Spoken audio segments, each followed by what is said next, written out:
Hello, ladies. Another excerpt from the Lottery Winner series. This one is from Charmed and tells us the story of Mark and Skye. I gotta tell you, this is one of my absolute favorite openings. I read this to my son and he laughed about it, so I just had to read this one to you. Um, it's one of those secret baby stories that I absolutely love to write. And oh, one thing about this book, it takes place before and after Emerson's story. So, and Emerson's story is in Caught. So I wasn't sure if I should release this one first or if I should release Caught first. So I basically flipped a coin and released Emerson's story first, and that was back in June of 2018. I hope you enjoy the story and aren't too confused by the timeline. So. The release date for this one is July 20th, 2018, so enjoy. Okay, they're in a bar, so just sort of set the scene. This seat taken? Skye looked up from her computer, mentally rolling her eyes at the overused pickup line. Blinking, she stared at the man standing beside her table, waiting for a response. He was big, handsome, and had that vibe that screamed, "I'm a badass." Or maybe it was just that he was confident. On the one hand, she admired that level of confidence. On the other hand, she was pressed for time and didn't want to waste energy battling over an overly confident alpha male. He might look delicious, but she was on a deadline. "I'm sorry, are you asking to flirt with me, or do you need that particular chair?" Normally, when Skye called out a man, they backed away, which was exactly her intention. But not this guy. Nope. He simply sat down across from her, stretching his very long legs out, and rested his hands on his stomach. His shockingly flat stomach, she noticed. He grinned, and despite her cynicism, her heart fluttered slightly. "I'm trying to flirt with you. Now that the initial trivialities are over, how about if you introduce yourself? Then I can tell you my name. You can ignore me. We can pretend we're not attracted to each other, and you can slap me across the face and I'll leave." She couldn't help it. The laugh escaped her before she could stop it. What if I... Nope. Don't falter from the plan, he insisted, interrupting her before she could offer her name. "It will throw off the rest of the guys. I have a bet going with them that I can get you to slap my face in 3 minutes or less." A challenge. To flirt or to slap? The temptations were shocking. But which way should she go? Glancing over the guy's shoulder, very broad shoulders, she noticed, Skye saw 5 burly guys sitting at the bar, watching avidly, beers in hand. Turning back to the guy, she shook her head slightly. "You're kidding, right? You bet them to see how fast you can get my number." He chuckled. "Nah, that would be too easy." She stiffened, offended and ready to slap him. But glancing over at the guys, she noticed that several of them leaned forward. One of them nudged another's shoulder and slapped more money on the counter. Turning back to the devilishly handsome man, she shook her head. "Okay, let me get this straight. You're an idiot who bet your friends that you could come over here, introduce yourself, and get me to slap you in no more than 3 minutes. Did I sum up the situation correctly?" He shrugged one of those big shoulders.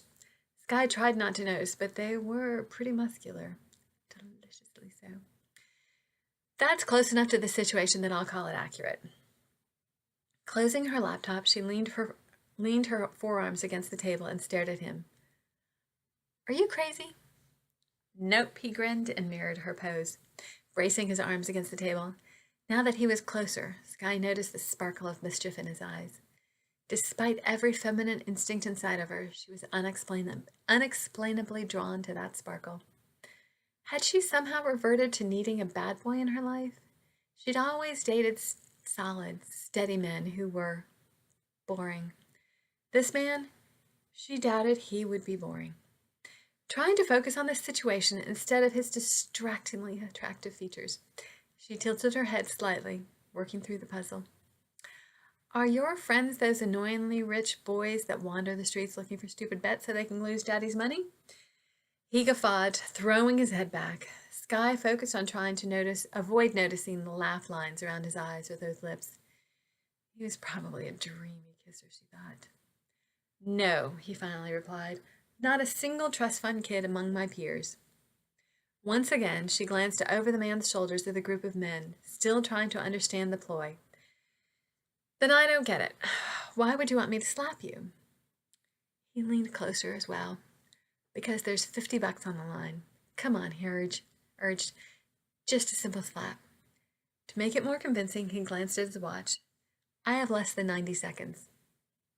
Skye wasn't sure what was going on. She picked up her martini and took a long sip, watching the man over the rim. Tell you what, I'll slap you in, she glanced at his watch, 80 seconds, if you give me half.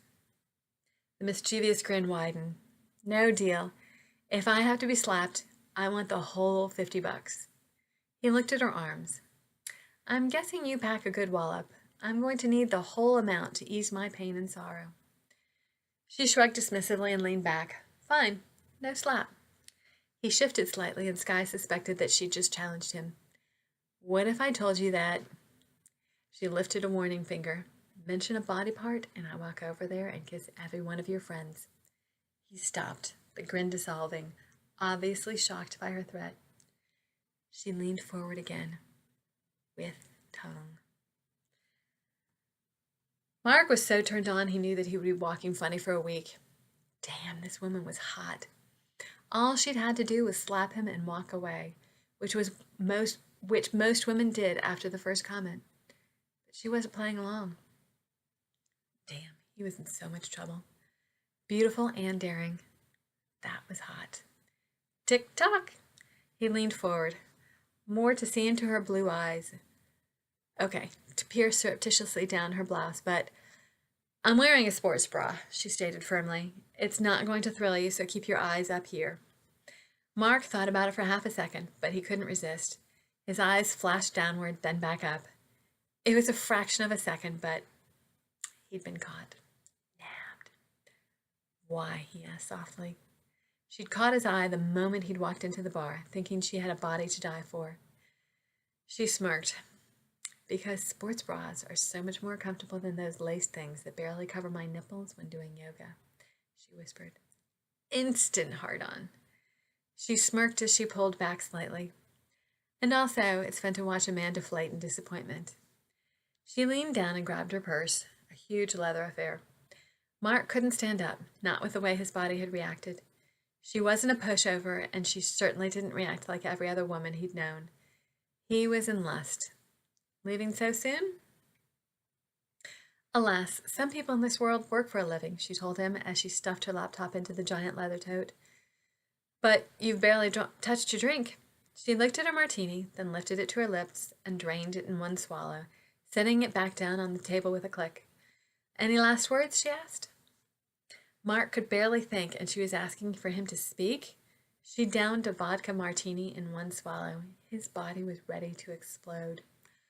Apparently not, she smirked and stood up, slinging the leather straps over her shoulder. Mark ignored the obvious state of his arousal and stood up as well, watching her for one last moment while she walked away. You've got a great ass, he announced. That did it. She turned around, and he noticed the sparkle of amusement in her eyes, but she still didn't slap him. So for the first time in his life, he caved. Half, he agreed. The next thing he knew, his cheek was stinging slightly. She had pulled her slap, and he was so turned on. He would definitely be walking funny. It was made worse when she sauntered, and there was no other word for it, to the bar, slapped a hand over the stack of money, and walked out of the bar. There was a moment when she glanced over her shoulder at him, and Mark could have sworn that she winked at him. But he was still too stunned, and hell, too turned on. So that is an excerpt from Charmed. It is Mark and Skye, and eventually Skye gets pregnant, but she's no longer living in New York City, and so he's devastated because he didn't know where she went, and everything like that. And I'm not going to tell you anything more. I just hope that you enjoy the book, and let me know. I will talk to you soon. Bye bye.